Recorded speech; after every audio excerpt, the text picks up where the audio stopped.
One of the participants, Chiara Poe, agrees with the MVA's decision in partial restoration. I would probably restore it, but not in a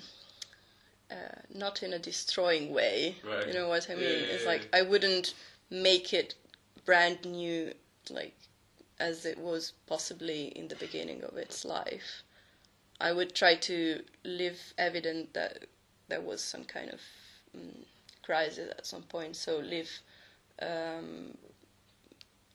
evident the passing of the time.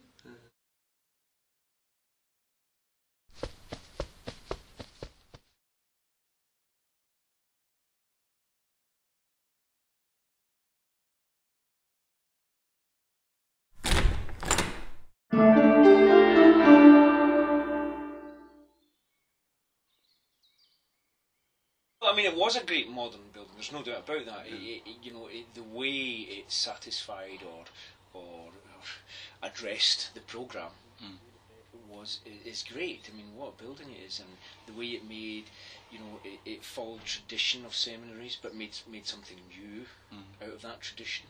Found a new way to do it. It complemented the old building that was there. It made, if you like, a mini city with an old centre and a new periphery and so forth.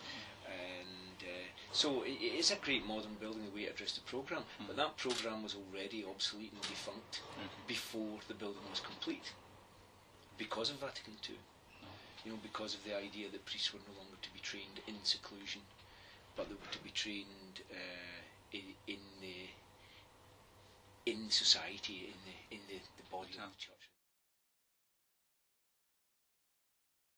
I'm always very moved when I see it, because I saw it as a student when it was intact, and I think it was Izzy that showed us the building. I was in first year, so I can barely remember it, but that would be about 1969, 70 that we saw it. And even then,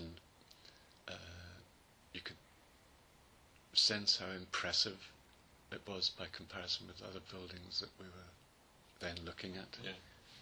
I mean, literally you'd never seen anything like it. Not that, say, you could understand it. I mean, later that year I went to Finland and went to Alto's office, and you're 17 years old and looking like a idiot, trying to think about it. But I do remember it, that's the point.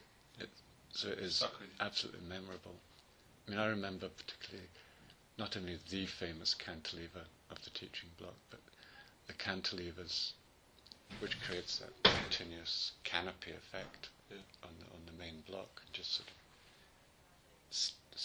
these sort of piers and then cantilevering out to create a kind of continuous canopy, really.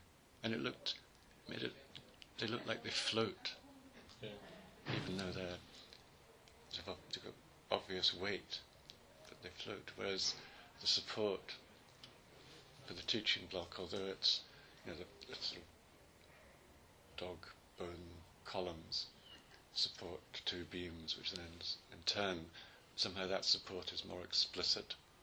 It doesn't appear on the facade at the mid-level. I remember thinking that's what, in a sense, modern architecture was. Just in a sense of adventure about it, which was. But also when you went, it was a changing mood of spaces. When you're in the chapel, you know you're in a chapel. When you're in the refectory, you're aware you're in a sort of ceremonial space. Interesting feel, and so we like the rawness of that. Yeah, it seems to be like the juxtaposition between that sort of industrial ruin and the sort of new life that comes out. Seems to sort of bring that new life to another level that maybe it can't exist. They couldn't get to that level just by itself. Yeah. Well, it works on the premise that full restoration, which is what sometimes happens with historic buildings, where they sort of turn it back to the perfect point, like the day it opened. Yeah.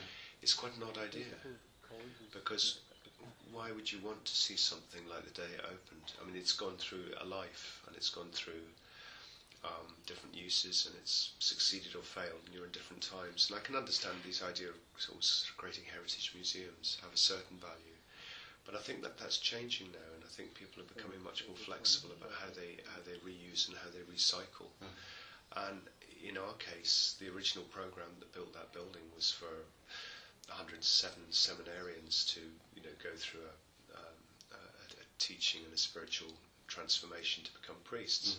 So it's a very specific program, and different parts of that building were used in that way, and we don't have the same program. So there's just absolutely no point in attempting to reassert a former set of values or associations or uses that won't deliver what we want. It's symbolically secluded, isn't it? It's in the woods there, and it's up a road away round the back of a tiny wee village, and then away into a forest, and you find this modern building in a forest where you would expect to find a ruined castle. So a lot of I think a lot of the fetishism that I mentioned is to do, first of all, with the author of the building, if you like, in as much as it was mainly Izzy rather than Andy. It's associated with him personally and seen as being his great intellectual, artistic, architectural achievement. Rightly so, I think. But because it's associated with that, it's almost as if some people fetishize it as being like almost as if that is Izzy Metzstein's brain or something. Tensions that's there as well. It's this institution which is about spirituality and humanity and suffering Christ and all that. And here's this building which it's a suffering Christ of the architectural profession in Scotland, if you like. It's been crucified by this institution. So there's all these ironies and tensions and paradoxes that are present in it, and that makes it interesting. But for some people that makes it more than interesting, and that makes it vital in some way. It doesn't for me. It makes it very interesting for me. The photographs.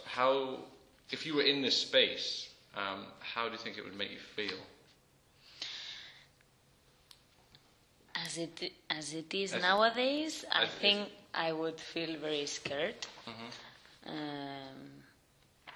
Anything else? But I mean, it's because no one is here and nothing is going on, so I just have the feeling that if someone would come, I mean, really bad things could happen and no one would notice it. So it's really scary. I do visit ruins because they're interesting. Yeah, I can really see the beauty in it. I don't really